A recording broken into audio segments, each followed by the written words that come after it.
Welcome back to Les Schwab Tire Center's Outdoor GPS, presented by Fisherman's Marine and Outdoor. Now it's time for your weekend tech tip, brought to you by Chevy Silverado. Yep, it's your Chevy Silverado tech tip. Matter of fact, tech tip of the week. Sorry. I need to do a 20,000 mile update on my Silverado. It just hit 20,000 miles. I don't drive a lot, but that's, a year and a little bit. So definitely put some miles on there. I've got a full perspective of, quite honestly, and yes, y'all know it's a sponsored truck, so I'm not going to deny that. But I will absolutely say, with all confidence, I've owned them all. My Ram was I loved my Ram trucks, don't get me wrong, I really did. And I still do, great trucks. Ford too, maybe. I'm teasing, maybe.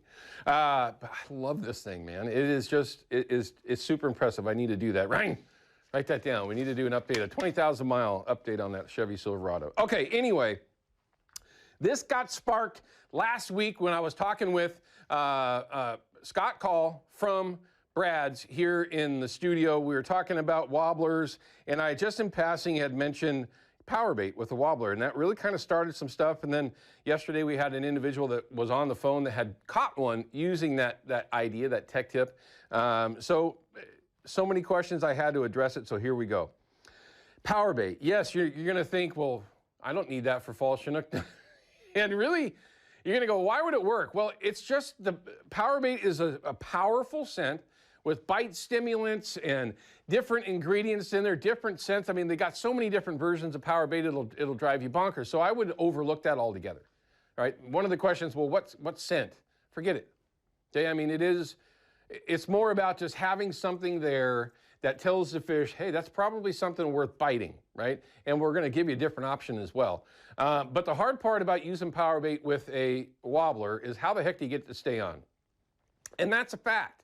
It's one of those things, depending on the current, it's just gonna smoke right off and you're not gonna be able to keep it on. But if you're in the situation where, it's not running 2-3 miles or 3-4 miles an hour where you're having to use 10-12 ounces to keep your wobbler down, which will absolutely happen depending on tides, right?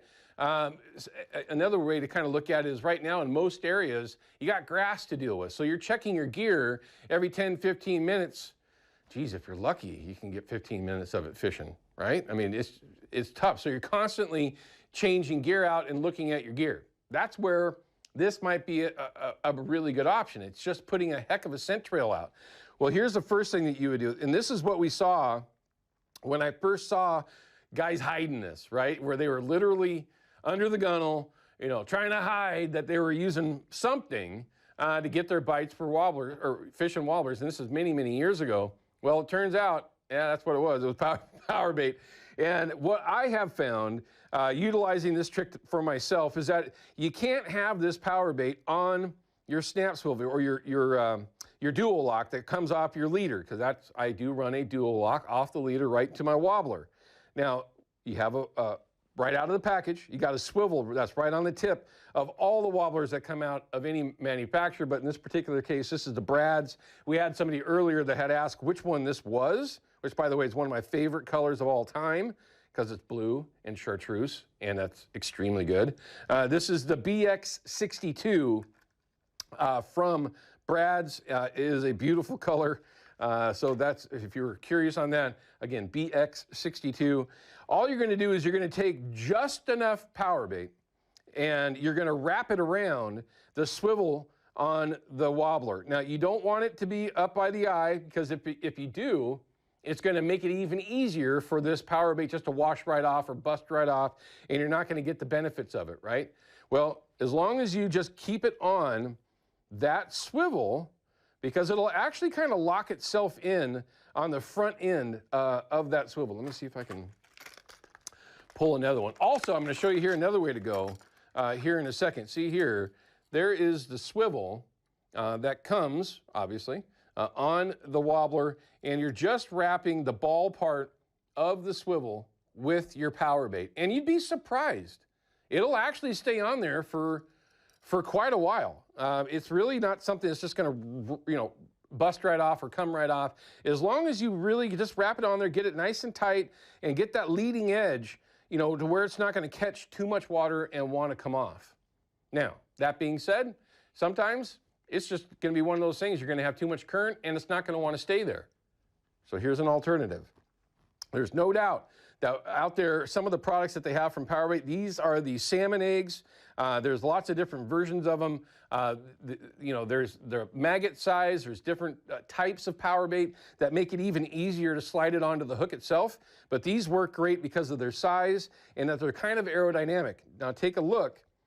All I've done here is I've taken that egg, right, the Powerbait egg. Now this one is just the salmon egg scent in this particular one. And I just slide it all the way up the shank of the hook right to where that treble comes together. And we've talked about this before. I am a treble hook person. I do not use Siwash. I've learned my lesson.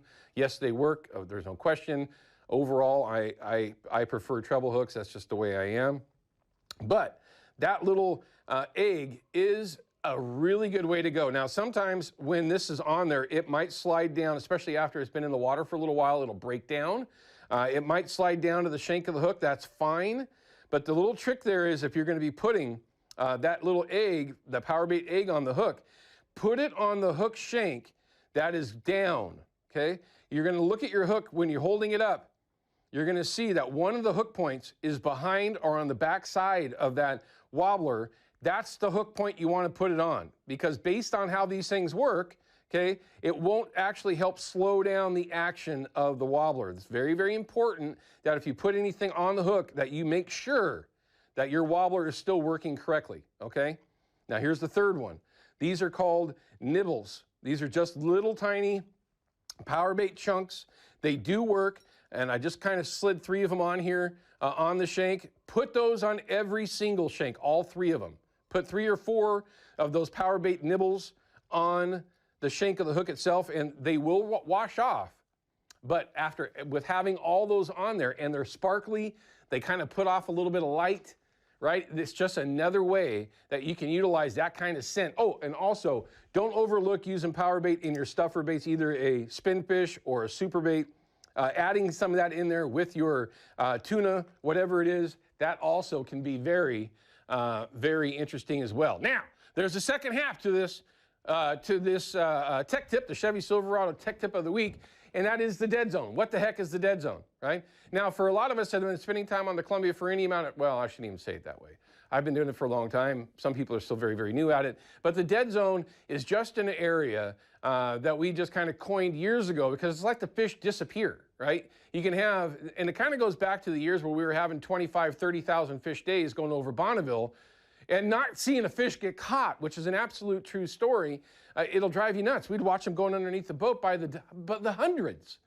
And so we kind of coined it the dead zone. Well, if you take a look at this map here, you can see Sauvie Island, right?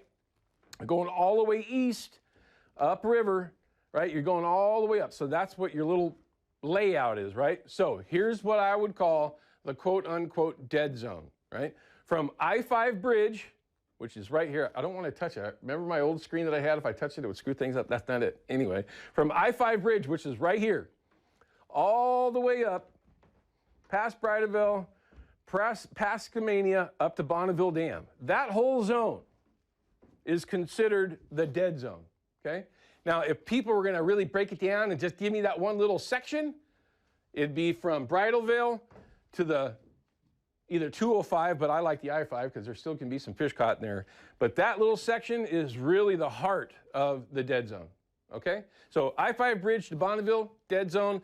Really getting specific, Bridalveil to 205, dead zone. Big area, deep water, fish can go anywhere, and it can be real frustrating. All right, we're gonna cut to a quick break. When we come back, we're gonna have your numbers for all of you participating in the Pike Minnow Reward Program. Hopefully the numbers are high. We'll find out together.